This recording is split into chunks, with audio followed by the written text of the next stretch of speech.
మన్మధుని రాఘవుని కలబోతే బావ అని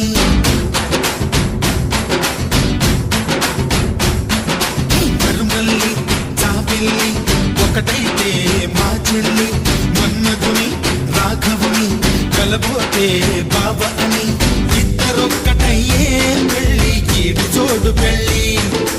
ఇంటి పేరు మార్చే పెళ్ళి జంట నడక పెళ్ళి బ్రహ్మాండంగా బ్రహ్మోత్సవమై జరుగుతున్న పెళ్ళి బహుమానంగా ఆశీసులనే అడుగుతున్న పెళ్ళి మరుమల్లి జాబిల్లి ఒకటైతే మా చెల్లి ఇద్దరొక్కటయ్యే పెళ్ళి